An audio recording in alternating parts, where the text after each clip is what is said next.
A provável origem dos cordados vem dos peixes primitivos sem mandíbulas. Acredita-se que as lampreias estão entre os primeiros representantes do filo dos cordados. Lampreias são animais aquáticos e não possuem mandíbula. Sua boca é circular e sem ossos, capaz de fazer movimentos de morder. Possuem esqueleto cartilaginoso e não possuem vértebras. De forma resumida, a imagem atual ilustra a evolução dos vertebrados. Os cordados constituem um filo extremamente diversificado quanto ao tamanho e ao aspecto geral de seus representantes. Neles se encontram características de que, em alguma fase da vida, compartilham características morfológicas que indicam a existência de um ancestral comum. Este grupo abriga cerca de 40 mil espécies que ocupam os mais variados habitats. Dentre eles se incluem Ascidia e Amphioxus, cordados primitivos, além dos diferentes grupos de animais vertebrados, como peixes, anfíbios, répteis, aves e mamíferos. As características que os distinguem dos demais animais são as seguintes. A corda é uma estrutura de sustentação, tecido conjuntivo modificado com fibras colágenas. É um tecido não muito rígido, flexível, mas difícil de quebrar. As fibras se movimentam sem partir o tecido. Possui um sistema nervoso formado por um tubo nervoso dorsal oco. Apresentam a formação de fendas faríngeas, perfuradas usadas principalmente para trocas gasosas e alimentação. Além de reprodução, servem para a captação de oxigênio e limpeza do tubo digestivo. Encontra-se uma cauda pós-anal muscular em algum período de vida do organismo. É um bastão firme e flexível que se forma imediatamente abaixo do tubo nervoso. A função é sustentar o corpo do embrião jovem. Desaparece na maioria das espécies durante o desenvolvimento embrionário. O sistema nervoso dorsal ocupa a posição dorsal e localiza-se logo acima da notocorda. Deriva-se da invaginação da ectoderme dorsal do embrião. O tubo nervoso dorsal é bem desenvolvido nos adultos, mas pode ser reduzido em alguns protocordados. Os animais não cordados possuem um sistema nervoso mais simples, do tipo ganglionar, e ocupam a posição ventral no corpo. Esta é uma característica que os distingue dos cordados dos demais animais. As fendas branquiais na faringe são estruturas embrionárias, podendo permanecer na fase adulta e até desaparecer na fase embrionária. Nos cordados aquáticos, elas persistem na fase adulta e têm função respiratória. Nos cordados terrestres, elas desaparecem para que da faringe possa surgir a traqueia, estrutura respiratória destes animais. O endoesqueleto é uma característica importante dos cordados. É a presença do endoesqueleto, ou seja, possuem esqueleto interno, ao funcionamento dos organismos por sistema, como digestivo, respiratório, sistema vascular, entre outros. Todas as características apresentadas aparecem em alguma fase da vida dos cordados, ou seja, não necessariamente precisam ser todas aparentes, porém, em alguma etapa do desenvolvimento embrionário, o indivíduo apresenta todas as características descritas. Nos humanos não estão presentes todas as características, porém, estiveram presentes em algum momento. Sistemática. Sistemática é um sistema de classificação de seres vivos baseado em estudo comparativo de suas características, considerando os aspectos morfológicos, fisiológicos, genéticos e evolutivos. Considerando o sistema, o filo dos cordados foi dividido em 3 subfilos: Urocordata ou Tunicata, Cefalocordata e Vertebrata ou Craniata. Urocordata ou Tunicata são sésseis quando adultos e possuem notocorda apenas na fase larval, localizada na cauda.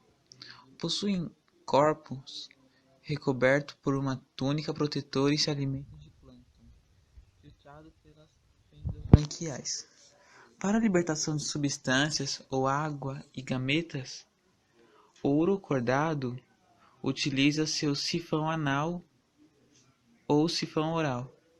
Permite a entrada de água, possuem gânglios cerebrais e coração ventral. A reprodução pode ser assexuada por brotamento ou com fecundação extrema, com larva livre natante. Exemplos: assídias presentes em mares e costões rochosos. Cefalocordata. Os cefalocordados têm o Amphioxus como representante. Este, tipicamente marinho, possui tentáculos denominados cirros bucais. auxiliando na captura de alimentos e impedindo a passagem de partículas grandes. Diferentemente das acícias, a notocorda está presente por toda a vida do animal. Esses indivíduos possuem fendas branquiais, onde ocorre a hematose e a circulação é aberta. Possuem tubo neural. A reprodução é assexuada, com fecundação na água e desenvolvimento de larva. Vertebrata ou craniata. Os vertebrados possuem endoesqueleto ósseo ou de cartilagem, com vértebras que se desenvolvem na fase embrionária e podem ou não permanecer, sendo a presença de crista neural e dos anexos embrionários, características exclusivas desse subfilo. Com mais de 50.000 espécies, os representantes vertebrados conquistam os ambientes aquático, terrestre e aéreos, como peixes, anfíbios, répteis, aves e mamíferos estão abrigados neste grupo. Os peixes. Adaptados exclusivamente ao ambiente aquático, os peixes compreendem cerca de 27.300 espécies, um número maior do que a soma de todas as espécies de vertebrados terrestres. Admite-se que os primeiros vertebrados surgiram há cerca de 500 milhões de anos nos mares e eram desprovidos de mandíbulas. Esses animais, chamados de ostracodermos, eram pequenos e viviam no fundo do mar, filtrando alimentos que se encontravam no iodo. Há cerca de 450 milhões de anos, a partir de alguns ostracodermos, surgiram os placodermos, vertebrados que possuíam mandíbulas que os permitiam atuar como eficientes predadores. A lampreia descende dos antigos ostracodermos, enquanto os peixes atuais e todos os demais vertebrados descendem dos placodermos. Os ostracodermos eram animais revestidos por escamas e por uma pesada couraça ou escudo ósseo, motivo pelo qual se mantinham no fundo do oceano. Os placodermos, por sua vez, eram caracterizados por uma cobertura de placas dérmicas em sua cabeça e tórax, podendo ou não ter o resto do corpo coberto por escamas. Os placodermos foram um dos primeiros peixes a desenvolver dentes e mandíbulas. Os peixes são bem adaptados à vida aquática. Geralmente sua locomoção é coordenada por um conjunto de nadadeiras e cauda.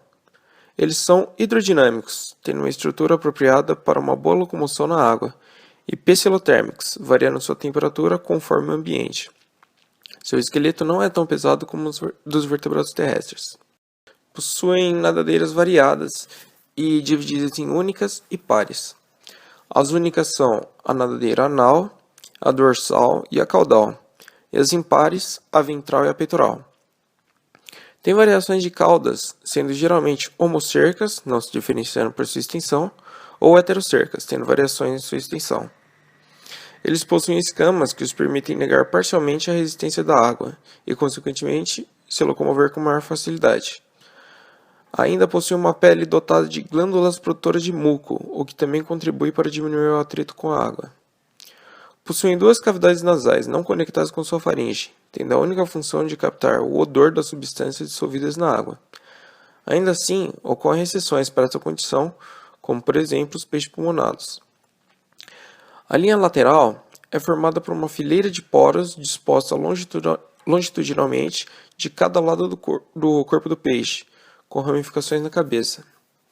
Tem por função a percepção da vibração e a diferença de pressão dos líquidos. Possuem músculos segmentados que, juntamente com a cauda, proporcionam impulso para a locomoção, enquanto as nadadeiras auxiliam na estabilidade e na habilidade de manobras. Em geral, respiram através de brânquias, regularmente cobertas por um opérculo. Para efetuar sua respiração, o peixe abre a boca e absorve com oxigênio ao mesmo tempo que fecha o opérculo. Neste momento, a água chega a uma câmara branquial, onde banha as brânquias. É aí onde ocorrem as trocas gasosas, inserindo oxigênio dissolvido na água, na corrente sanguínea do peixe, e simultaneamente liberando gás carbônico na corrente nessa mesma água. Logo em seguida, o processo se inverte com o peixe fechando a boca e abrindo o opérculo para permitir a fuga desta água carregada de gás carbônico. Apesar disso, nem todos os peixes possuem opérculo, como a maior parte dos condrictes. Por isso, alguns, como certos tubarões, devem manter uma locomoção constante com a boca e brânquias abertas, podendo até mesmo morrer por asfixia se presos a uma rede ou algo do tipo. Os peixes são ovíparos. Em grande parte fazem fecundação externa, com a produção de um grande número de gametas. Apesar disso, existem alguns ovovivíparos, como algumas espécies de tubarões, que possuem uma clasper como órgão reprodutor, e através dela introduzem os gametas masculinos diretamente no corpo da fêmea. Na época de fecundação, alguns peixes vão para as nascentes, onde as águas são mais tranquilas, o que permite mais facilmente o contato entre os gametas masculinos e femininos. Esse processo de locomoção, conhecido como piracema, também serve como uma espécie de seleção natural que é realizada somente pelos peixes mais saudáveis. Após eclodir do ovo, o desenvolvimento do peixe possui uma fase larval, a qual é conhecida como alevino. Nessa fase, ele se alimenta do material de reserva nutritiva do saco vitelino acoplado ao seu corpo. Os peixes são divididos em 3 grandes classes: os agnatas, os condrictes e os osteites. Os agnatas, ou cicloestomatas, recebem esse nome por causa do seu crânio circular, uma vez que ciclo vem de círculo e estoma de boca, ou seja, boca circular. Eles não possuem maxilar, uma característica que geralmente ocorre nos vertebrados. Além disso, as espécies atuais não possuem nadadeiras peitorais, apesar de que algumas espécies extintas as possuíram. Possuem um olho pineal e fotossensível, e cerca de 7 aberturas branquiais. Eles se alimentam de peixes pequenos ou parasitam outros maiores. Temos como exemplo as lampreias e as feiticeiras. Os condrictes são peixes cartilaginosos, tendo seu endoesqueleto composto por cartilagens. Possuem mandíbulas, nadadeiras, narinas pares, um corpo achatado no sentido anterocentral, e a maioria das espécies continua com a cauda heterocerca primitiva, porém não possuem o olho pineal de seus predecessores, e as escamas ósseas foram reduzidas a delgadas escamas placoides ou foram perdidas. Em grande parte, são ovovivíparos. A classe é dividida em 2 subclasses, Elasmobranch, ou Elasmobranchius, e Holocéphali, ou Holocéfalos. A arraia e o tubarão são exemplos de Elasmobranchius. Ambos possuem boca na posição ventral e não possuem opérculo protegendo suas fendas branquiais. Organismos desse grupo podem atingir entre 6 a 20 metros de comprimento. A quimera é o representante dos holocéfalos. Essa possui olhos grandes, cauda longa e flexível e um opérculo protegendo suas brânquias, porém não possui nenhuma escama. Vive em águas entre 100 a 1.500 metros de profundidade, habitando em regiões de baixa temperatura. Integrantes do grupo podem atingir até 1 metro de comprimento. Os osteites são peixes que contêm ossos como principal componente do seu endoesqueleto. O corpo é coberto por escamas dérmicas, que são recobertas por uma fina epiderme. Possuem bexiga natatória e, eventualmente, pulmões, além de alta concentração de óleo no fígado, ambos facilitando a flutuação. Possuem uma cauda, em geral, homocerca. A maior parte dos peixes se encontra nesta classe. Os osteites são divididos em 3 subclasses: os acanthode, um grupo extinto que apresentava nadadeiras pares com uma base larga, sustentado por espinhos simples. Os Actinopterygii, possuentes de nadadeiras pares em forma de ábano, sustentado por raios moles. E, por fim, os Sarcopterygii, que são os peixes pulmonados, e Crossopterygios, possuentes de nadadeiras pares lobuladas, sustentados por um eixo central, carnoso e ósseo. A subclasse Actinopterygii está dividida em 3 infraclasses: a Chondrostei, representada por algumas espécies consideradas relíquias, como a Polypteros e a Aspeoncer; a Holostei, também representada por algumas espécies relíquias, como a Lepsosteus e a Amia; e o Teleostei, que inclui a maioria das espécies atuais. Os Sarcopterygios são agrupados em 2 ordens, Dipnóis e Crossopterygios. Os dipnóis são os peixes pulmonados, possuintes de um esqueleto ossificado e placas dentárias para esmagar suas presas, sendo essas crustáceos e moluscos. Os Crossopterygios têm um esqueleto bastante forte e possuem dentes cônicos. A maioria está extinta, mas o selacanto marinho ainda sobrevive como representante. Os vertebrados terrestres evoluíram a partir dos Crossopterygios primitivos dos cícolas. Olá, bom dia, boa tarde, boa noite, não sei o horário que você está vendo esse vídeo. Meu nome é Lucas Detuschi, eu sou aluno da ETEC Zona Leste, da turma 3º MA. Vou falar um pouco sobre os anfíbios, né? Os anfíbios são aqueles animais que geralmente nós chamamos de sapos, rãs, pererecas, salamandras, entre outros, né? O nome anfíbios, na realidade, é derivado de duas palavras, né? A palavra anfi, que significa duas, e bios, que significa vidas. Faz referência à questão da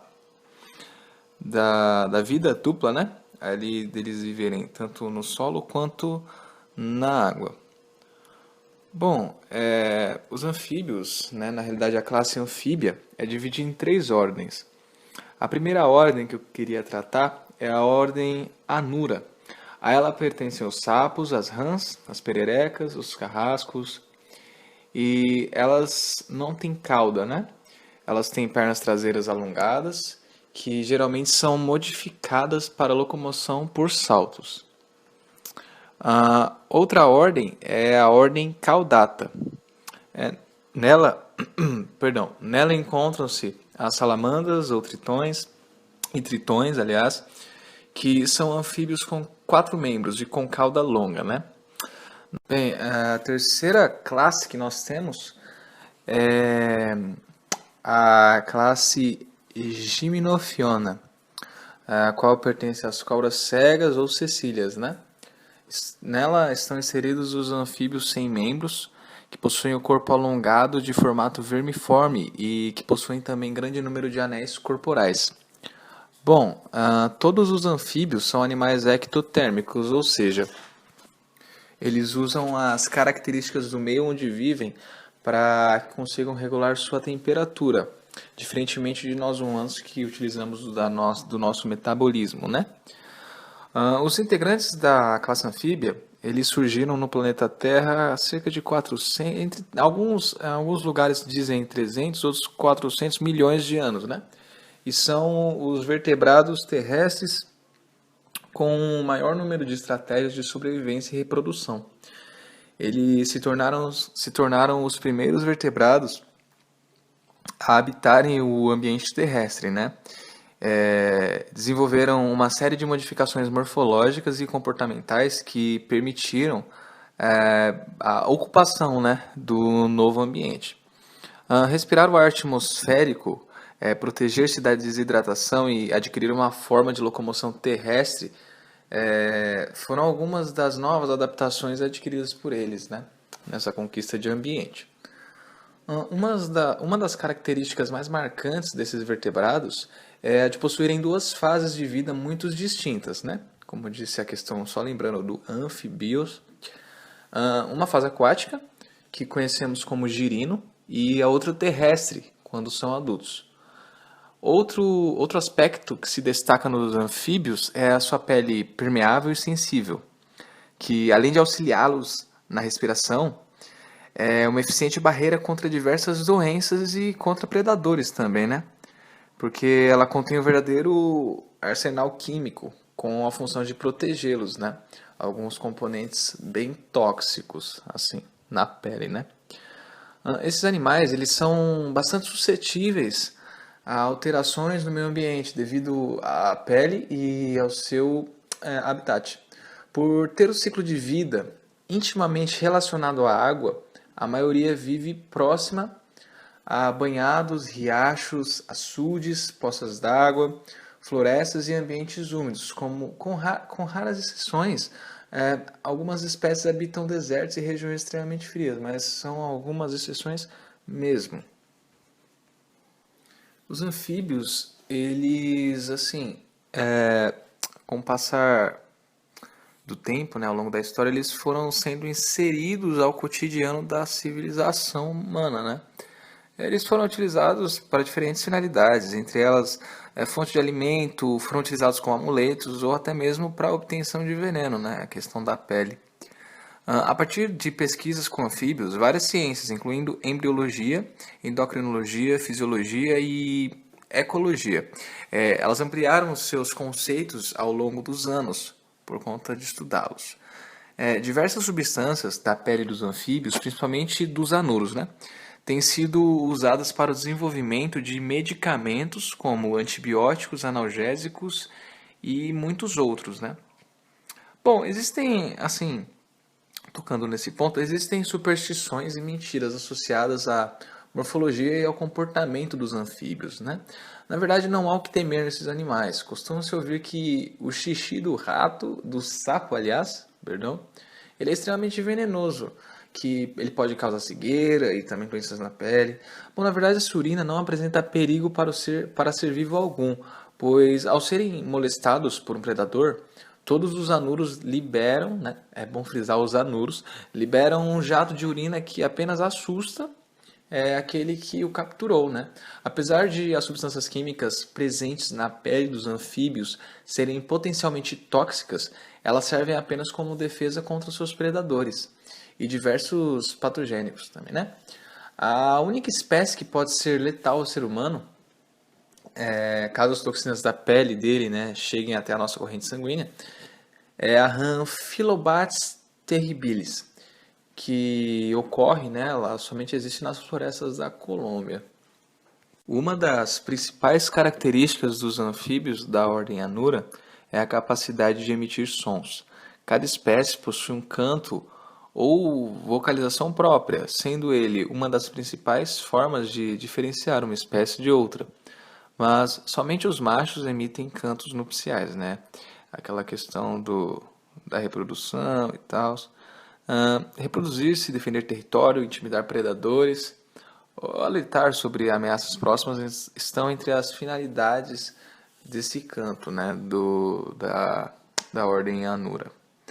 Na época reprodutiva, as fêmeas aptas a procriar, elas são atraídas pelo canto dos machos e assim ocorre o amplexo. O desenvolvimento da maioria dos anfíbios inicia no ovo, passa por diversas fases de embrião, girino, até ocorrer a metamorfose, quando o indivíduo torna-se apto à vida terrestre. Mesmo vivendo na Terra, é importante frisar que esses animais continuam a depender de ambientes úmidos e aquáticos ou aquáticos, dependendo da espécie, né? Os anfíbios, eles desempenham um importante papel na cadeia alimentar. Eles servem de alimento a peixes, mamíferos, aves, répteis e auxiliam no controle de populações de insetos em ambientes como cidades, lavouras, campos. Em diversos continentes, inclusive, algumas populações de anfíbios têm diminuído, como nos últimos anos, com os últimos anos, por conta da destruição do habitat, que é uma das maiores causas do desaparecimento de algumas espécies, e vários outros problemas, né? Mas, assim, os melhores lugares, posso dizer assim, para você encontrar com uma espécie de anfíbios são banhados, açudes, riachos, matas, ou outros ambientes com bastante umidade, né? São lugares onde eles são achados com bastante facilidade. Nesses ambientes, inclusive, biólogos e outros profissionais que estudam e trabalham com anfíbios procuram por eles devido a seu tamanho em movimentos lentos e por conta também dos lugares, como eu disse antes, os anfíbios eles podem ser facilmente observados. Para trabalhar com esses animais, não são necessárias técnicas avançadas, precisa-se apenas de uma boa audição e uma boa lanterna.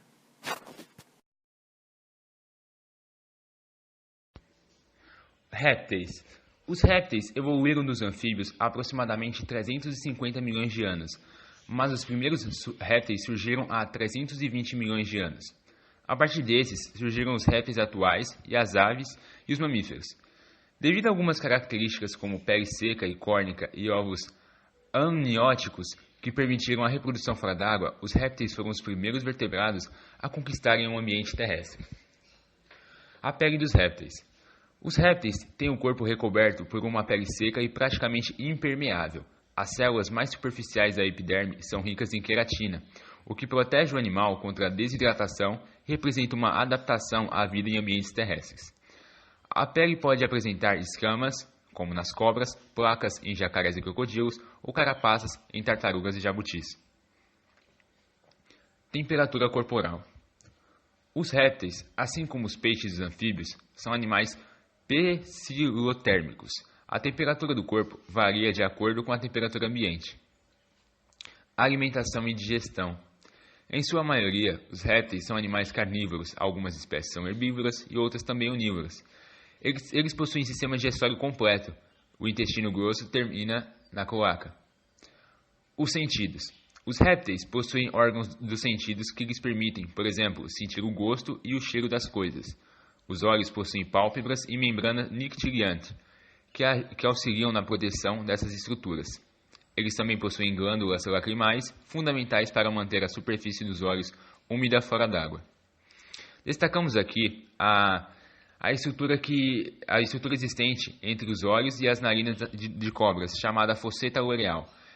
Ela possibilita que a cobra perceba a presença de outros animais vivos por meio do calor emitido pelo corpo deles. Embora os répteis não tenham orelha externa, alguns deles apresentam conduto auditivo externo e curo, que fica abaixo de uma dobra da pele de cada lado da cabeça. Na extremidade de cada ouvido auditivo situa-se o tímpano, que se comunica com a orelha média e a interna. Vários experimentos comprovam que a maioria dos répteis é capaz de ouvir diversos sons. Agora vamos falar sobre as classificações dos répteis. Primeiro falando sobre os quelônios. São as tartarugas, jabutis e cágados, que têm o corpo recoberto por duas carapaças, a carapaça dorsal na parte superior do corpo e o plastrão na parte inferior. Essas duas carapaças são soldadas uma à outra. Há aberturas apenas para a saída do pescoço, dos membros anteriores e posteriores e a cauda. As tartarugas são aquáticas e podem viver em água doce ou salgada. Suas pernas têm a forma de nadadeiras, o que facilita a locomoção na água. Os jabutis são terrestres e seus dedos são grossos. Os cágados vivem em água doce e seus dedos são ligados por uma membrana que auxilia na natação. Vale ressaltar que esses animais não têm dentes e que a boca apresenta um bico córneo. Crocodilianos. Os crocodilos e os jacarés, grandes répteis aquáticos, os crocodilos têm um corpo alongado e recoberto por placas córneas. Possuem 4 membros que são usados para a locomoção terrestre e aquática. O jacaré tem a cabeça mais larga e arredondada do que os dos crocodilos, e quando fecha a boca, seus dentes não aparecem. Já o crocodilo tem a cabeça mais estreita e, mesmo com a boca fechada, alguns dentes são visíveis. Jacarés e crocodilos habitam regiões tropicais, geralmente às margens dos rios. No Brasil, só existem jacarés. Eles são encontrados na Amazônia e no Pantanal mato-grossense.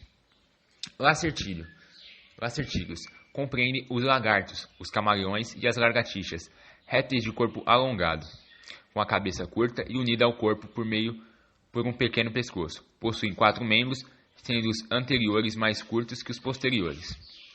Ofídeos compreendem as serpentes ou cobras, répteis que não têm pernas. A grande maioria desses animais possuem glândulas que fabricam veneno. Uma serpente é peçonhenta quando seus dentes são capazes de inocular veneno nos animais que ataca. Os dentes têm um canal ou sulco que se comunica com as glândulas produtoras de veneno. No momento da picada, o veneno escoa por esse canal e é inoculado no corpo da presa. Tuatara. O tuatara é o único membro que restou de uma antiga família de espécies de répteis desaparecida há mais ou menos 65 milhões de anos. Hoje, os sobreviventes semelhantes a lagartos vivem apenas em algumas ilhotas na Nova Zelândia. Os tuataras também possuem um terceiro olho, que é a parte que mais se destaca dele, que a função desse olho ainda permanece desconhecida. Bom, vamos falar agora sobre a reprodução dos répteis. O sistema reprodutor dos répteis foi um importante fator de adaptação desses animais ao ambiente terrestre. Os répteis fazem a fecundação interna. O macho introduz os espermatozoides no corpo da fêmea. A maioria é ovípara, ou seja, a fêmea põe ovos de onde saem os filhotes. Esses ovos têm casca rígida e consistente como couro. Os ovos se desenvolvem em ambiente de baixa umidade. A fecundação interna e os ovos com casca representam um marco na evolução dos vertebrados, pois impediram a morte dos gametas e embriões por desidratação. Assim, em relação à reprodução, os répteis tornaram-se independentes da água. A tartaruga marinha e muitos outros répteis, por exemplo, depositam seus ovos em ambientes terrestres. Eles ficam cobertos de areia e aquecidos pelo sol. Esse foi os répteis.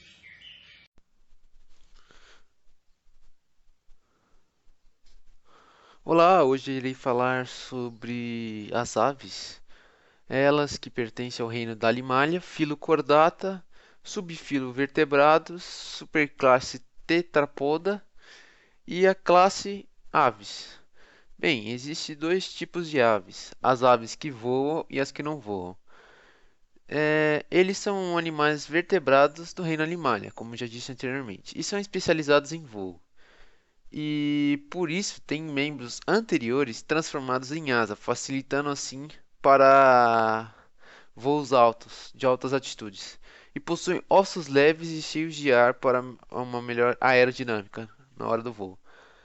Bem, são animais pouco densos, de corpo leve, pois um peso maior traria dificuldades para o ato de bater as asas ou mesmo de sair do chão, o que traria um maior esforço para se locomover.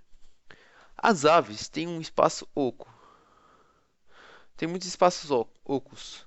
Esses preenchidos com ar comprimido, como por exemplo os ossos pneumáticos e os sacos aéreos, este expandindo-se até os pulmões. Bem, os sacos aéreos partem a partir dos pulmões e esta quem pode penetrar aos ossos pneumáticos. Assim, as aves ganham uma espécie de sistema cheio de ar. Os sacos aéreos auxiliam na entrada e saída de ar dos pulmões, estes que são bastante compactos. E os ossos pneumáticos, como eu disse anteriormente, fazem com que o corpo leve das aves seja bastante compacto, apesar de parecer frágil. A cintura sustenta grande parte do corpo do animal e se encontra junto à coluna vertebral. Bem, existe um osso externo bastante importante nas aves, que diferencia muitas espécies da mesma. A quilha ou carenata, que se prende nas costelas indo para a frente, e se assemelha bastante com o casco de um navio.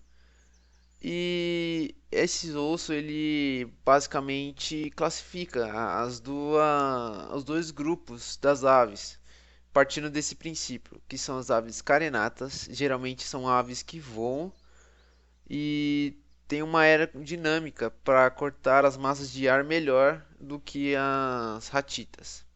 E desse grupo são participantes a arara, o falcão, o beija-flor e o pinguim.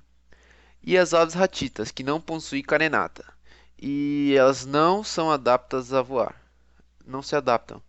Mas em contrapartida, elas são ótimas corredoras, chegando a 70 km por hora de corrida. E são participantes desse grupo: a avestruz, o emo e a ema.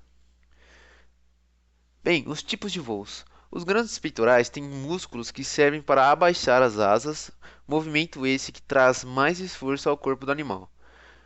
Já os pequenos peitorais, esses superiores, fazem o movimento de levantar as asas, assim voltando a uma posição ideal para o início de um novo batimento de asas. Este movimento se chama voo batido. Outro tipo de voo são das aves que têm a habilidade de planar sobre o ar, sem um movimento de batida de asas. E isso é devido ao fato das aves aproveitarem a corrente de convecção do ar para se manter no ar. Bem, existe no animal algo chamado de seringe. É uma estrutura que faz com que aves reproduzam sons bem característicos de certas espécies. A mesma fica na parte inferior da traqueia da ave. O animal, de maneira geral, possui audição e visão bastante aguçados, conseguindo enxergar e escutar a metros de distância. A temperatura do corpo do animal é constante, ou seja, sempre se mantém na mesma temperatura, esses chamados de homeotermos. E além disso, são endotérmicos, pois sua temperatura se mantém constante devido a reações do metabolismo. Algo notável é que muito da temperatura do corpo do animal se dá pelas penas, que agem como isolantes térmicos. Além disso, possui queratina nas penas e tem retenção de ar nas penas. facilitando ainda mais no isolamento térmico do animal. As penas da ave, no caso das carenatas, ajudam na aerodinâmica do voo também. As aves possuem coração grande em comparação à massa corpórea do animal. A circulação sanguínea possui rápido transporte de oxigênio e de alguns nutrientes para os músculos, e ao metabolismo, que possui altas taxas de componentes importantes para o movimento de batidas de asa no voo. A circulação das aves é dupla e possui uma separação completa entre os ventrílocos direitos, sangue que não possui ou quase não existe oxigênio, e esquerdos, que é o sangue rico em oxigênio. Existem duas artérias importantes, a pulmonar e a aorta. A primeira vem a partir do ventríloco direito, levando o sangue com baixa concentração de oxigênio em direção aos pulmões. Já o segundo vem do ventríloco esquerdo e em seguida vai para o direito, levando assim o sangue com alta concentração de oxigênio para todo o corpo. As aves, de maneira geral, possuem bico córneo e diferenciam o estilo de acordo com a espécie de cada animal, mas não é tão eficiente como os dentes, estes substituídos por alguma espécie de aves, pela dilatação no esôfago, que faz com que o alimento amoleça. Ah, no estômago do animal existem enzimas conhecidas como região química, e onde o alimento é triturado, região essa denominada de mecânica. Mas isso não ocorre em todas as espécies. Após passar por esses processos, o alimento vai até o intestino, seus nutrientes são absorvidos diretamente e transportados ao sangue e a digestão finalmente está concluída. Então, basicamente funciona assim: o alimento entra pelo bico, vai para o estômago, sofre uma reação química, é triturado e os seus nutrientes são absorvidos e a digestão é concluída. É basicamente assim a digestão do animal. As aves, de maneira geral, são ovíparas e possuem fecundação interna. Os embriões se desenvolvem no interior e são revestidos de casca e excretam ácido úrico.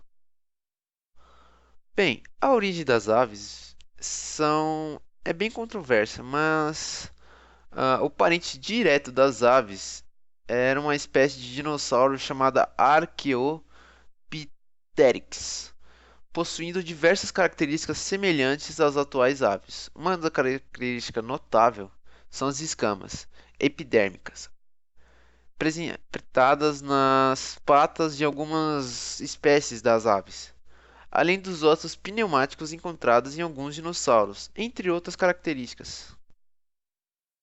Bem, existe algo nas aves e em alguns animais que é chamado de cloaca, que é uma cavidade onde se abrem diversos canais, entre eles os intestinais, urinários, além dos aparelhos genitais. E está presente em diversos animais, dentre eles algumas espécies de aves. Essa cavidade sai desde fezes e urinas até espermatozoides e ovos. Animais que realizam fecundação interna, igual às aves, os machos geralmente introduzem um esperma na cloaca das fêmeas. E agora eu vou explicar a reprodução das aves. As aves são animais dióticos, ou seja, existem machos e fêmeas. São ovíparos e algumas espécies possuem um dimorfismo sexual muito marcante, sendo os machos mais vistosos que as fêmeas. Além disso, eles possuem cristas e cores diversas, com o intuito de atrair fêmeas. Outras espécies de aves realizam rituais de dança na hora de acasalar. Na época da reprodução, geralmente as aves ficam em ninhos altos e seguros para dispersar os predadores. A fecundação do animal é interna, ou seja, os machos não possuem órgão copulador, pênis. Os espermatozoides são transferidos através da junção das aberturas da cloaca do macho e da fêmea, passando de um para o outro no momento da cópula. Tempo depois da cópula, as fêmeas eliminam os ovos através da cloaca, nos ninhos seguros, e esses ovos são feitos de calcário. Dentro deles ocorre o desenvolvimento do zigoto. Em todas as espécies, os pais incubam os ovos até o seu completo desenvolvimento, assentando-se sobre os mesmos, mantendo assim uma temperatura ideal. E pode demorar em média de 2 semanas a 3 para o desenvolvimento do embrião. Na eclosão dos ovos, os filhotes possuem algo chamado de nidífugo, onde os mesmos já estão bem formados para andar ou até mesmo nadar junto aos pais em busca de alimento, diferente de um filhote de ser humano que demora algum tempo para o ato de caminhar e instinto de se alimentar. Bem, a migração das aves, que é o último tópico, é basicamente com o objetivo de uma temperatura melhor e em busca de melhores alimentos, porque na época de inverno esses recursos ficam geralmente bem limitados.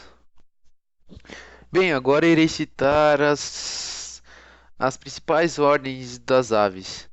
Bem, a primeira é Estrutioniformes. São as maiores aves do mundo, como exemplo, a avestruz. Reiformes, aves que não voam, menores. São a ema.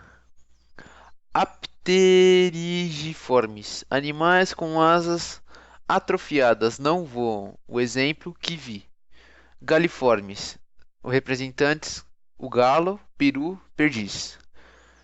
Passeriformes, possui o maior número de espécies, no total 500.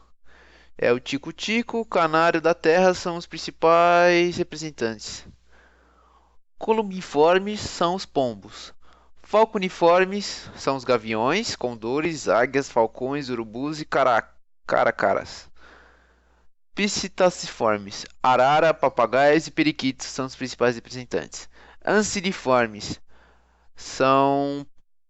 tem como principal característica pé palmado e cauda curta. São o pato, o ganso e marreco, os principais representantes. Caradriformes, a gaivota. Esfeniformes, pinguins. Pelicaniformes, aves aquáticas, pelicano. Ciconiformes, aves pernaltas. Cegonha, garça, socó e colheiro são os principais representantes. Estrigiformes, corujas e o mocho. Cuculiformes, cucos e ciganas. Pisciformes, tucano e pica-pau. Bem, esse foi uma breve apresentação em relação às aves. Espero que esteja tudo entendido. Ordem Artiodactyla. A palavra Artiodactyla deriva da palavra grega dátilos, que significa dedos. Os ungulatas ou ungulados são o grupo de maior sucesso dos herbívoros, com uma excepcional diversidade em termos geográficos, morfológicos e em suas próprias adaptações. São herbívoros derivados de ancestrais pequenos e ligeiros que corriam nas pontas dos pés para escapar dos predadores. São os ancestrais do cavalo. E o primeiro cavalo conhecido data do Eoceno, que foi por volta de 53 milhões de anos atrás. Ele tinha o tamanho de uma raposa. No Oligoceno, os ungulados atingiram grandes dimensões, como por exemplo os primitivos rinocerontes, os camelos, as girafas, as zebras, as vacas e etc. Na subordem dos ruminantes, há aproximadamente 210 espécies. As girafas são a espécie mais conhecida do mundo dos ungulados, os quais são os mamíferos que possuem dedos revestidos por cascos e reúnem duas ordens: os artiodátilos, com número par de dedos, e o perissodátilos, com número ímpar de dedos. Estes animais tiveram seus primeiros ancestrais logo após quando ocorreu a extinção dos dinossauros, por volta de 45 milhões de anos atrás. Eles dividiram-se em ungulados, perissodátilos e artiodátilos. Os primeiros artiodátilos, assim como os primeiros perissodátilos, surgiram no início da época Eocena. Os rinocerontes são os sobreviventes mais antigos do grupo de dedos ímpares e atingiram seu apogeu de diversidade por volta de 30 milhões de anos atrás. Os perissodátilos são hoje divididos em 3 famílias: os rinocerontídeos, os equídeos e os tapirídeos. Hoje, os de cascos par, os artiodátilos, são em maior número que os de casco ímpar. O maior de todos, os ungulados, é o hipopótamo, que é também o único ungulado aquático. As girafas são os mais altos entre os ungulados, é claro. E em segundo lugar está o antílope kodu, pois o chifre dos machos medem sozinhos 2 metros. Os maiores inimigos dos ungulados são os leões, e o amigo, entre aspas, dos ungulados seriam os bufagas. A ordem Artiodactyla, ou dos artiodátilos, é composta por 10 famílias, aproximadamente, com 81 gêneros e 211 espécies. Famílias da ordem Artiodactyla. A primeira família é o Antilocapridae. A segunda é a família dos Bovidae. A terceira, Camelidae. A terceira, Cervidae. A quarta família é da Giraffidae, que é das girafas. A família Hippopotamidae. Família Mostidae. Família Suidae. E tem outra família, Thaiasuidae, que são as dos porcos do mato, Caetitu e da queixada. Família Tragulidae. A anatomia dos artiodátilos possui a principal característica por serem paraxônicos, ou seja, o plano de simetria do pé passa entre o terceiro e o quarto dedo. Em todas as espécies, o número de dedos se encontra reduzido em relação ao número básico de 5, característicos dos mamíferos. O primeiro dedo perdeu-se neste grupo, e o segundo e o quinto são pequenos ou vestigiais. O terceiro e o quarto dedos encontram-se bem desenvolvidos, são protegidos por cascos, e é sobre eles que todos os artiodátilos se apoiam. Em alguns, como os antílopes e veados, a redução chega ao osso. O terceiro e o quarto, metapodiais, são fundidos, parcial ou completamente, num único osso chamado canhão, e nos membros posteriores destas espécies. Os ossos do tornozelo são também reduzidos em um número, e é o astragalo, que suporta todo o peso do animal. Estas adaptações ajudam estes animais a correrem mais rápido. Os artiodátilos são geralmente divididos em 2 grupos com algumas características diferentes. As subordens suínas, a ruminantia e a ruminante, os primeiros têm todos 4 dedos nas patas, dentes molares mais simples, mas os caninos são muitas vezes transformados em presas e têm pernas mais curtas que os ruminantes. Em geral, eles são ornívoros e têm um estômago simples, com exceção dos hipopótamos, que são principalmente herbívoros.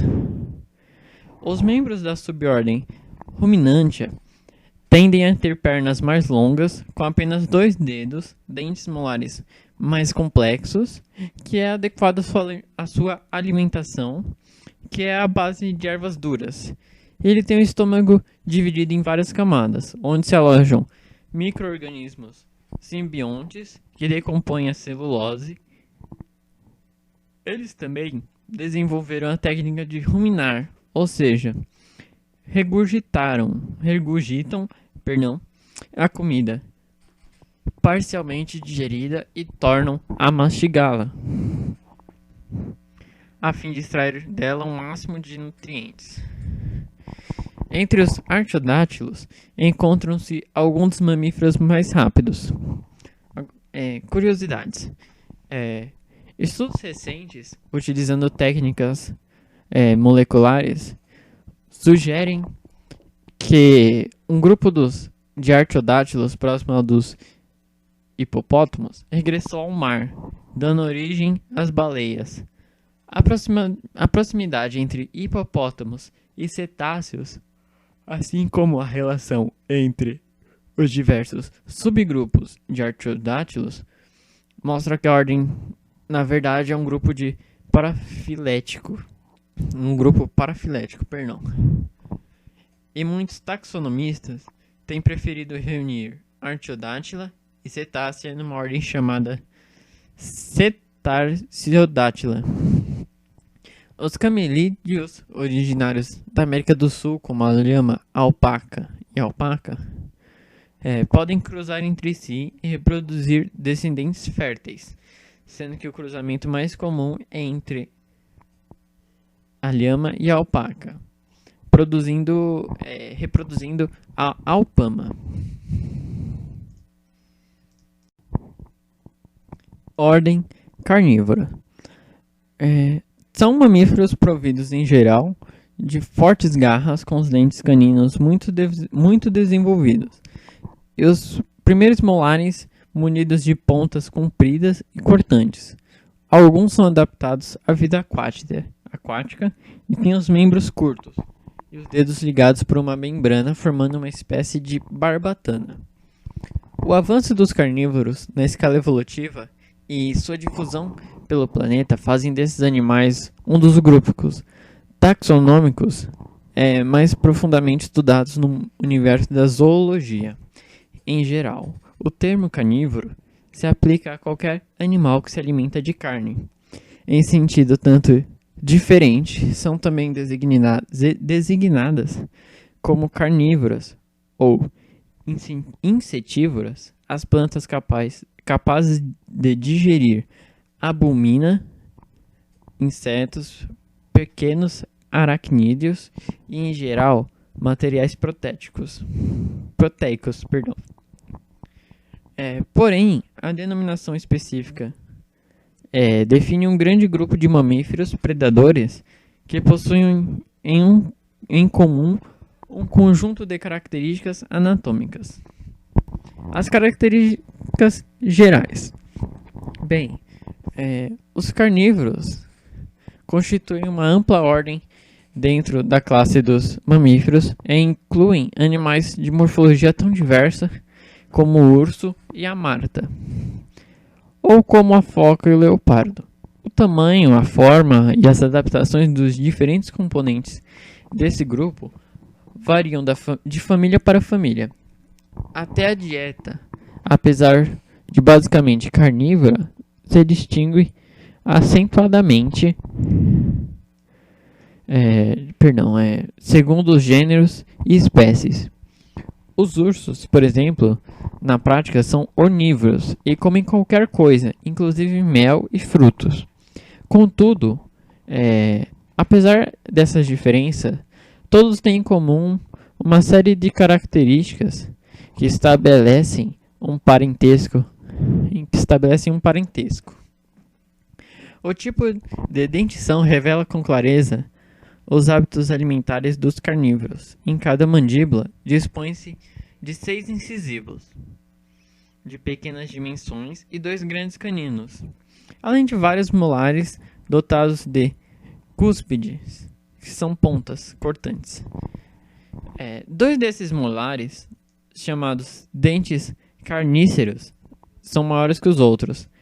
Essa dentadura, ou arcada dentária, melhor dizendo, constitui instrumento eficaz para dilacerar a carne das vítimas e também, em determinadas ocasiões, poderosa arma para matá-las.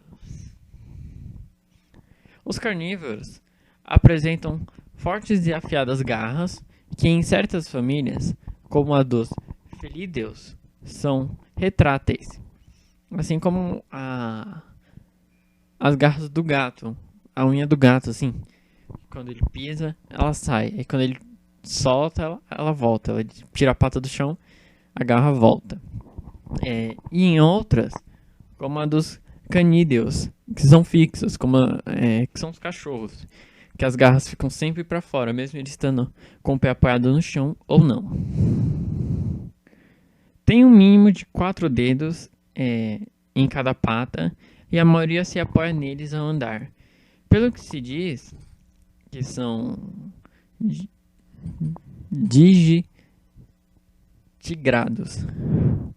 Alguns, como os ursos, apoiam toda a planta e recebem o nome de plantigrados.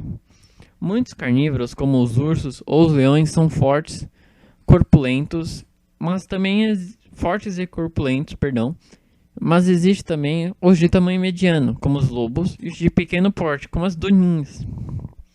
Em todos eles, a audição e o olfato em geral são bem desenvolvidos. A maioria está adaptada à vida terrestre, mas um pequeno grupo que inclui as focas e as morsas, em épocas remotas, conquistou o meio aquático, e ao longo da evolução seus dedos se difundiram para formar nadadeiras. Isso faz com que em algumas classificações os carnívoros não sejam considerados como uma ordem propriamente dita, mas sim como dois grupos nitidamente diferenciados: o dos Fissipédes, integrado por todas as famílias terrestres, e o dos Pinnipédes, de ambiente marinho. A classificação mais generalizada atribui a esses níveis sistemáticos a categoria de subordem. Grupos de carnívoros. Entre os carnívoros aquáticos, que são os pennípedes,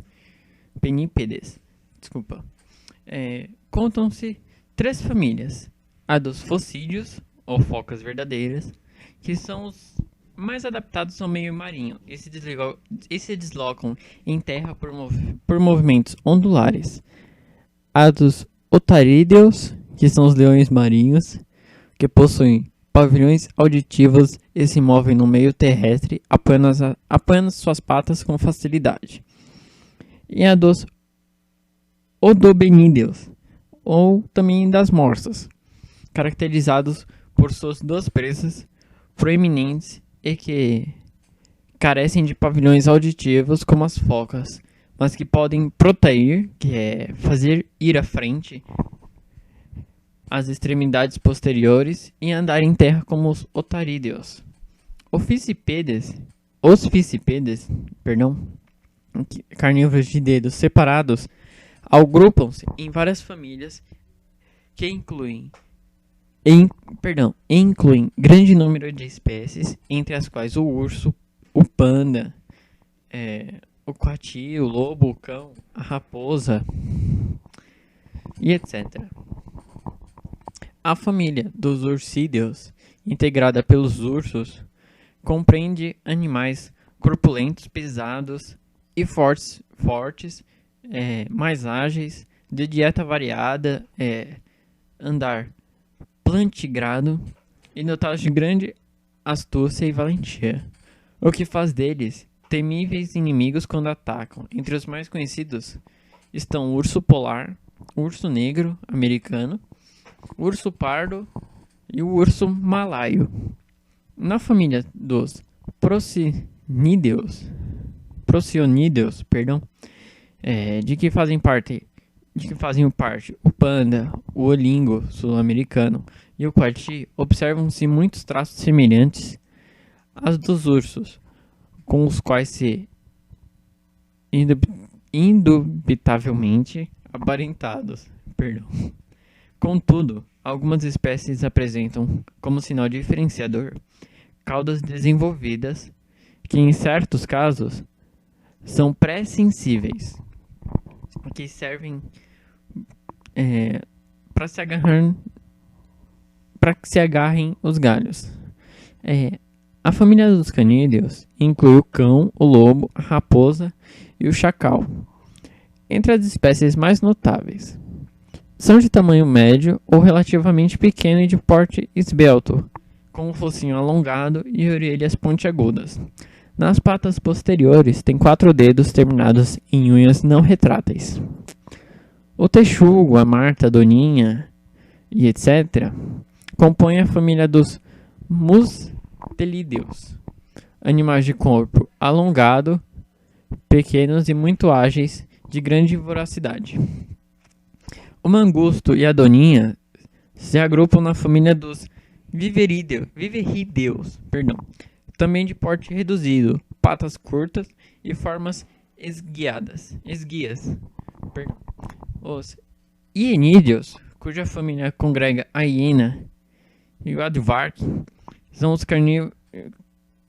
carnívoros de mandíbulas mais potentes em relação a seu peso.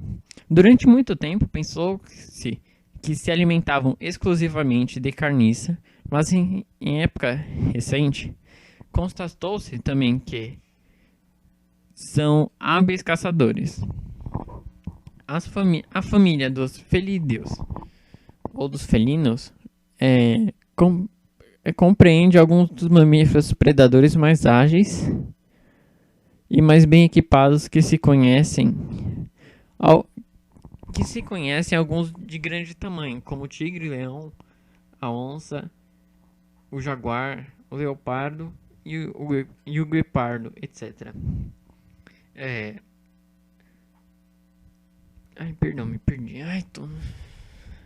Perdão. Conhecem alguns de grande tamanho, como o tigre, o leão, a onça ou o jaguar. A onça ou o jaguar, o leopardo, o guepardo, o puma, a suruaçuna ou onça pintada, e outro de menor talhe, como a jaguatirica, o lynx, outros, Desculpa. Os vários gatos do mato, os gatos domésticos. E também recebem a denominação geral de felinos. E são animais de grande beleza, astúcia e resistência. Os de maior tamanho têm músculos poderosos e garras afiadas com as quais despedaçam as vítimas. Nas patas anteriores apresentam 5 dedos e nas posteriores 4, todos dotados de unhas retráteis. Na ordem carnívora temos 10 famílias também, que são Canidae, a Felidae, a Herpestidae, a Hyaenidae, a Mustelidae, a Odobenidae, temos também a família Otaridae, a família Phocidae, a família Procyon e a família Ursidae. Ordem cetácea. São os mamíferos exclusivamente aquáticos. Tem corpo fusiforme, os membros anteriores em forma de barbatanas e os membros posteriores nulos ou reduzidos a um osso rudimentar. A cauda em forma de barbatana horizontal e as narinas ou eventos no alto da cabeça. Os cetáceos. A ordem dos cetáceos, que vem do grego ketos, que é baleia, compreende os golfinhos, botos e baleias. Possuem cabeça longa, maciça, muitas vezes pontuda, unida diretamente ao corpo, sem pescoço, como os peixes. Os membros anteriores são largos como remos, não possuindo os posteriores. A larga cauda termina em dois lobos transversais e só possuem pelos em volta da boca. Uma grande diferença dos peixes, logo perceptível, é justamente a cauda. Enquanto nos peixes ela é em pé, nos cetáceos ela é deitada. Além disso, os peixes nadam através de ondulações laterais e os cetáceos no plano vertical. A narina fica na parte dorsal e é chamada de respirador, não tendo praticamente sensação olfativa. Eles andam em grandes bandos, pois vivem em sociedade. Tem uma notável comunicação a qual chamamos de canto, e costumam saltar fora d'água num verdadeiro show de beleza e força. Os grupos compõem-se normalmente de um ou dois machos dominantes, seu harém de fêmeas e os filhotes. Conseguem mergulhar a grandes profundidades, pois além de terem alta concentração de hemoglobina, possuem mioglobina, uma proteína especial que se assimila melhor com o oxigênio. Possuem compridas ramificações capilares que servem de reservas de oxigênio, particularmente em volta da coluna vertebral. As redes maravilhosas. Além disso, possuem pulmões elásticos e um forte diafragma, conseguindo renovar até 90% do volume pulmonar, o que os humanos só conseguem renovar 10%. Os cetáceos são divididos em baleia e golfinhos, o que fica bem mais fácil de assimilar. Na realidade, a ordem divide-se em 3 subordens. Arqueocetos, que já são extintos, os odontocetos e os misticetos. Os odontocetos, ou denticetos, são os que possuem dentes, possuem apenas um respirador e o macho é maior que a fêmea. Os misticetos são os de barba, possuem dentes embrionários que abortam antes do nascimento, e em seu lugar crescem lâminas cônicas epidérmicas que pendem da maxila superior. Estas lâminas, que são as barbatanas, são feitas de queratina como nossas unhas. No verão, eles vão para as águas polares, onde se alimentam de pequenos crustáceos, copépodes e do eufasiário, de nomes norueguês, que é o krill. Ambos são planctônicos, além de pequenos peixes. No inverno, vão para águas quentes se acasalar e terem filhotes, gerado no ano anterior. Possuem 2 respiradores, e o macho é menor que a fêmea. Andam em bandos menores que os mestiçetos, normalmente em unidades familiares. Baleias. Eles possuem o maior cérebro do planeta. A baleia é o maior de todos os animais.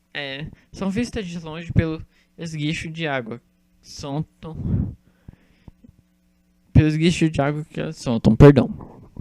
Podendo inclusive ser identificada a espécie por ele. Este esguicho é o sopro, que funciona como a expiração de seu pulmão.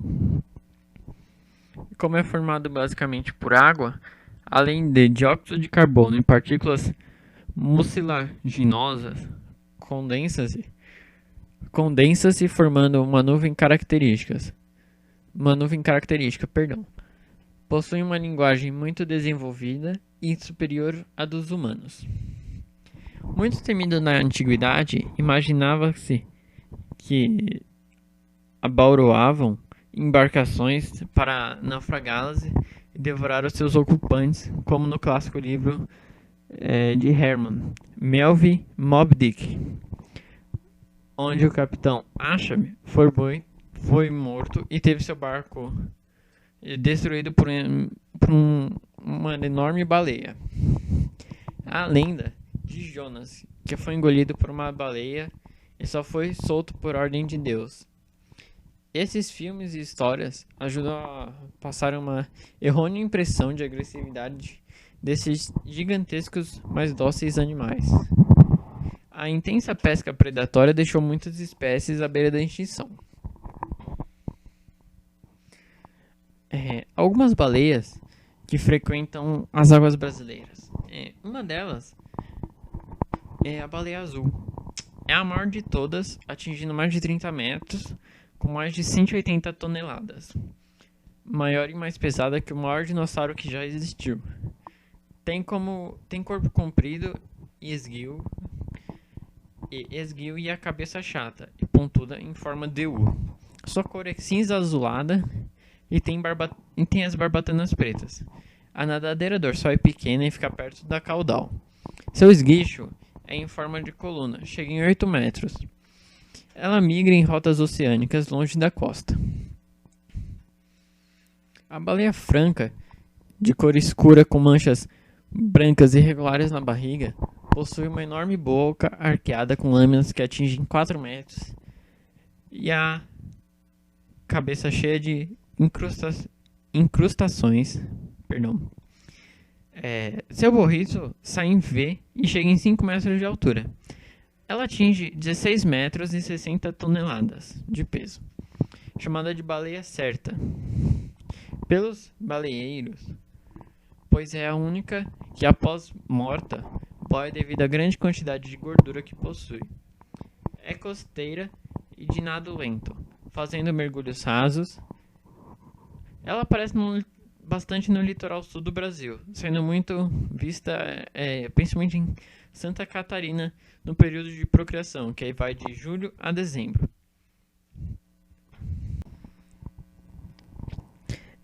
Na maioria das baleias, a maturidade reprodutiva ocorre tarde, tipicamente dos 7 anos aos 10 anos. Esta estratégia de reprodução faz com que elas tenham poucos filhos, combinada com uma alta taxa de sobrevivência. Os órgãos genitais são extraídos em cavidades no corpo durante seu nadar. A maioria dos cetáceos não mantém parceiros fixos durante o período de acasalamento.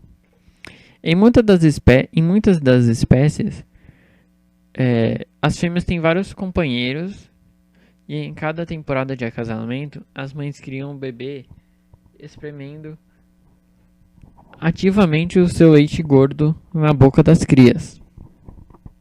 Durante a ejaculação, pode haver despejo de sêmen no mar, sendo de ocorrência normal em períodos de reprodução. Há registros de cetáceos que se reproduzem de forma a se parecer com peixes, enquanto outros não o fazem. A reprodução entre os cetáceos é rápida. O macho leva de 20 a 30 minutos para ejacular na fêmea, que deve estar em período de cio. Ordem insetívora. São mamíferos com dentição completa, cujos molares são providos de saliências pontiagudas próprios para triturar os insetos. Os insetívoros compreendem cerca de 354 espécies, na maior parte dos animais de pequeno porte, terrestres ou subterrâneos, que se alimentam de insetos e outros invertebrados. Se distribuem por todo o mundo, exceto a Austrália e a metade meridional da América do Sul também. Temos algumas famílias. A família Solenodontidae, Chrysochloridae, família Tenericidae, os nomes são muito difíceis. Erinaceidae, Soricidae, Talpidae e Talpidae. Ordem Lagomorfa. Na ordem Lagomorfa, temos apenas uma família, que são dos mamíferos com 2 pares de incisivos situados um atrás do outro no maxilar superior. Cerca de 50 espécies estão incluídas nessa família e distribuem-se em várias regiões do mundo. Como característica externa bem marcante, pode ser citada uma ranhura em forma de Y no lábio superior, onde existe uma espécie de almofada que é muito sensitiva. As orelhas são estreitas, altas e móveis, possibilitando-lhes uma boa audição e localização do som. A cauda é curta e revestida de pelos finos, muito abundantes. Com pernas posteriores muito mais longas que as da frente, estes animais podem correr com velocidade e bastante agilidade, sendo estes seus melhores meios de defesa. Eles são de regime alimentar vegetariano.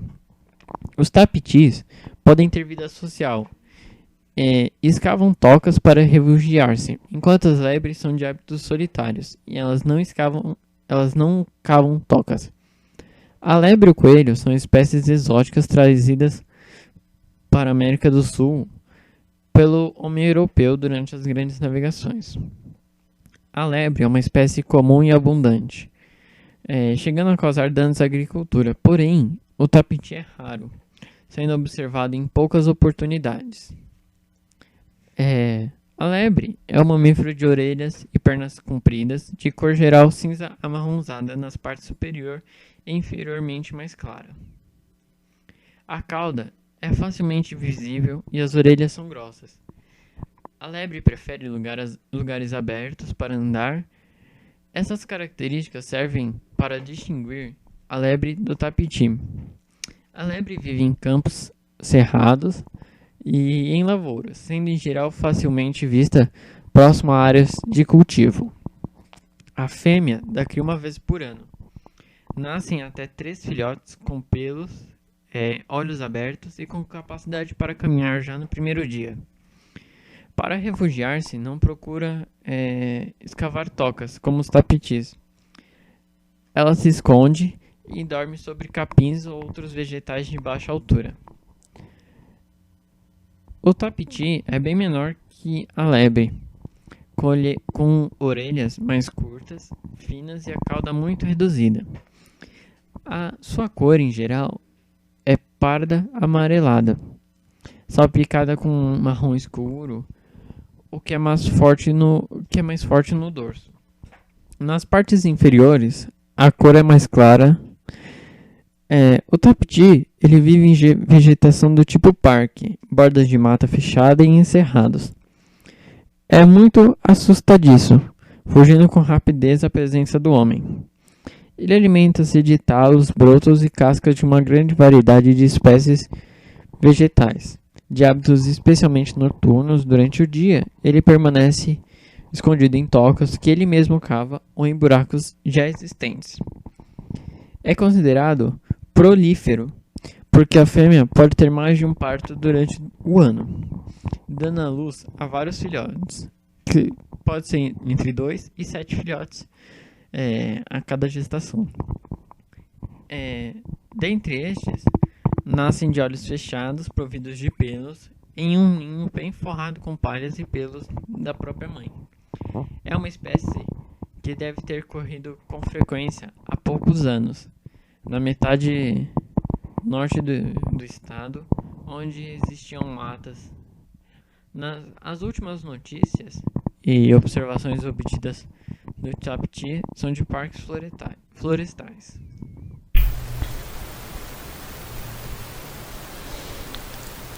Ordem marsupial. Os marsupiais são conhecidos como características por terem uma bolsa central, situada na região abdominal e conhecida como marsúpio. Dessa bolsa, as fêmeas carregam e amamentam seus filhos. A espécie de marsupial mais conhecida no mundo é o canguru, um animal muito típico da Austrália.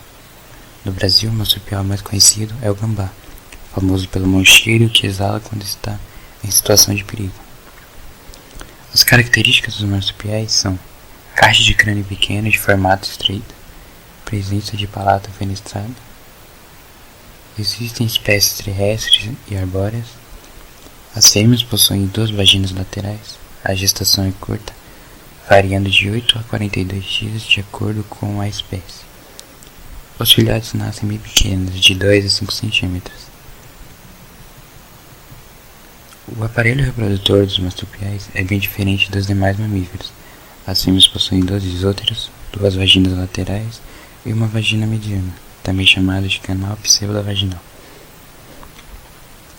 As vaginas laterais servem para conduzir o esperma para o inferior dos úteros. O canal pseudovaginal permanece fechado até o momento do parto, quando se abre para permitir o nascimento do filhote. Já os machos possuem um pênis bifurcado que possibilita a disseminação do sêmen para o interior das duas vaginas da fêmea. Os marsupiais possuem apenas a placenta, desenvolvida a partir de membranas embrionárias. O período de gestação costuma ser muito breve, em geral por volta de 40 dias. Os marsupiais recém-nascidos são chamados de altriciais. Este nome é atribuído a todos os filhotes que nascem no estágio pouco desenvolvido, e por isso dependem de um cuidado parental intensivo. Como dito anteriormente, os fases marsupiais nascem com cerca de 2 a 5 centímetros de comprimento. Ainda não enxergam e nem possuem pelos. No entanto, os seus membros inferiores são desenvolvidos, assim como os músculos faciais e da língua. Essa característica permite que eles se prendam fortemente aos mamilos existentes no interior do marsúpio e comecem a mamar imediatamente. Os filhotes permanecem no marsúpio até completar seu desenvolvimento. Nas espécies que não possuem marsúpio, os filhotes ficam agarrados aos mamilos da mãe entre pequenas dobras de pele na região ventral. O tempo de desenvolvimento dos filhotes no interior do marsúpio é bem maior do que o período de gestação, levando apenas algumas semanas ou até mesmo meses. Em vários grupos, a lactação continua a mesma nos indivíduos jovens, que podem ser observados entretanto e saindo da voz da fêmea, geralmente como é o caso dos cangurus. Para chegar até o marsúpio, os filhotes literalmente escalam o corpo da mãe, agarrando-se em seus pelos. Esta apenas abre o caminho entre a vagina e a bolsa, mas não o ajuda em sua escalada. Existem algumas espécies nas quais os filhotes, ao nascerem, caem diretamente da vagina para o interior do marsúpio. Aqui temos a foto de um marsupial, no caso canguru de Menete, da família Macropodidae.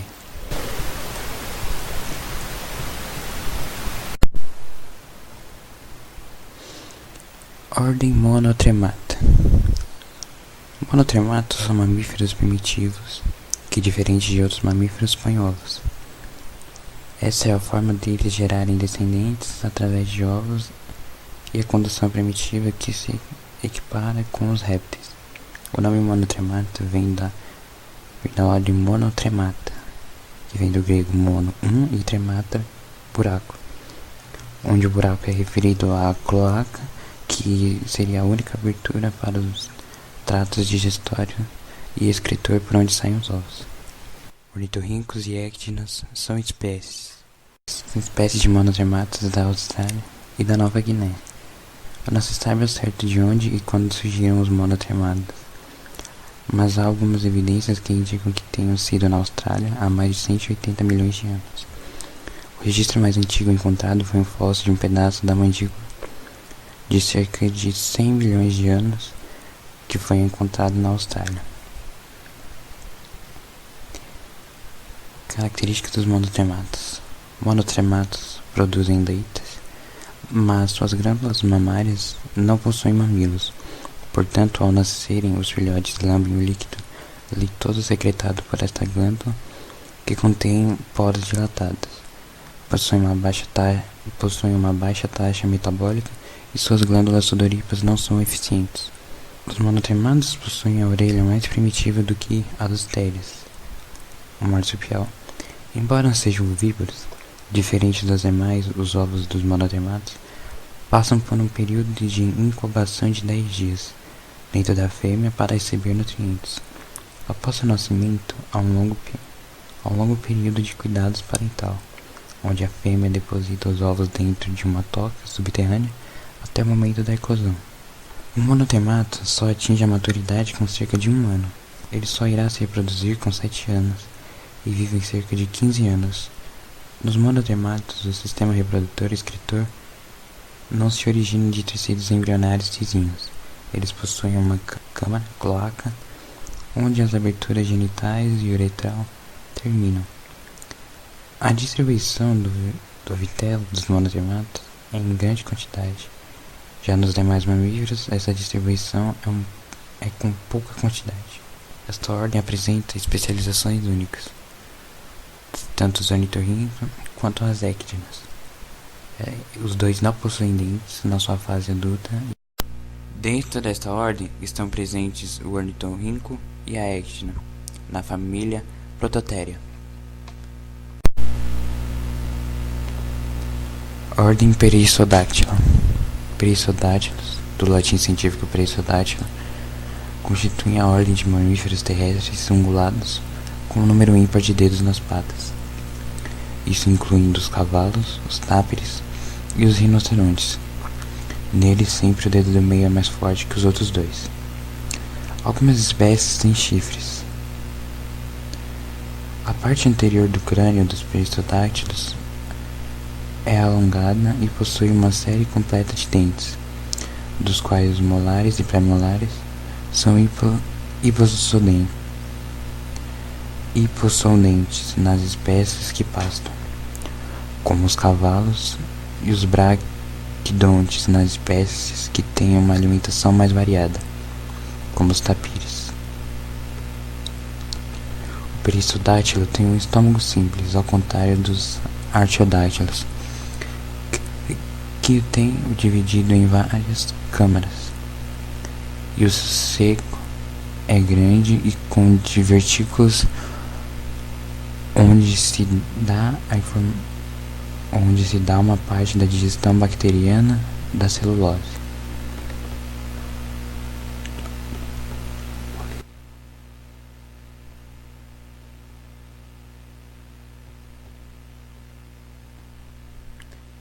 E nele podemos destacar a família Equidae, onde tem a presença do burro, o cavalo e a zebra. A família Rinocerontidae, que seriam os rinocerontes, como aqui nas fotos podemos ver o rinoceronte branco e o rinoceronte indiano.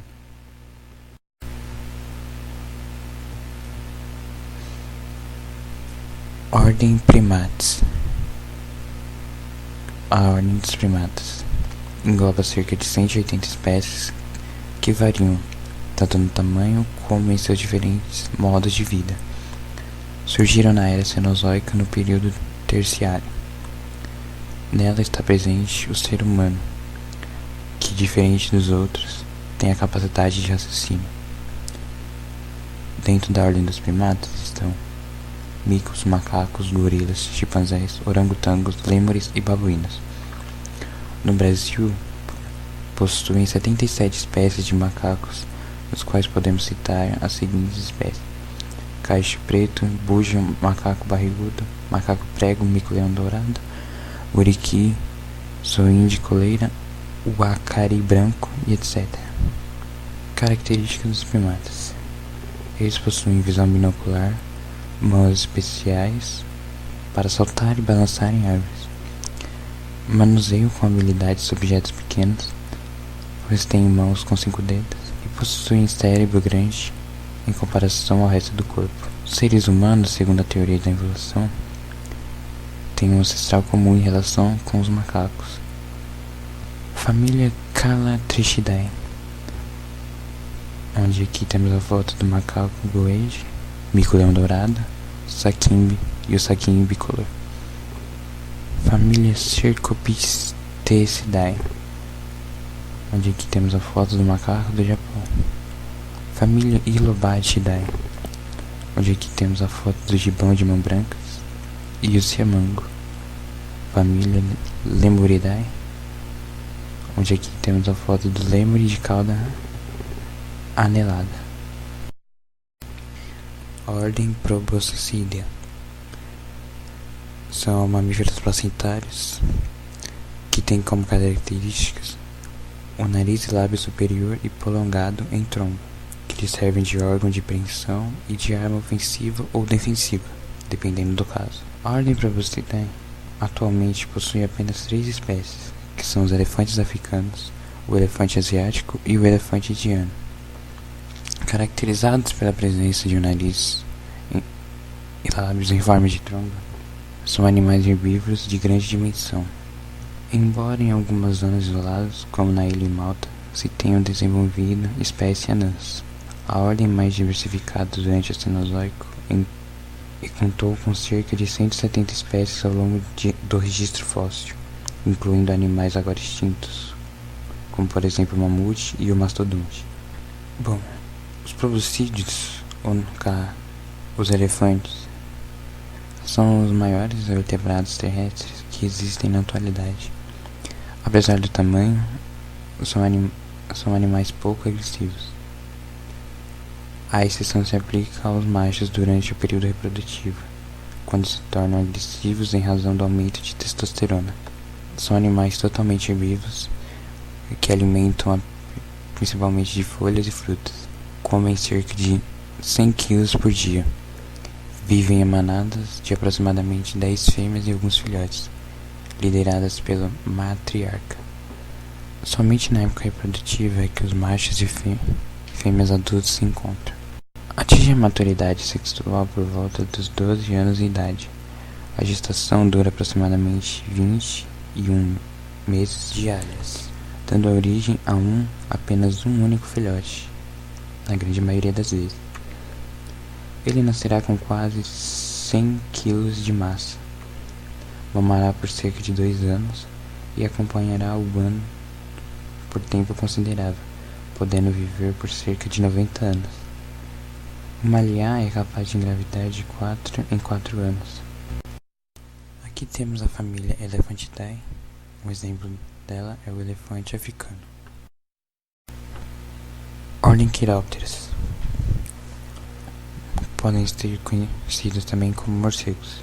Apresentam uma característica peculiar dentre os mamíferos, que é a capacidade de voo.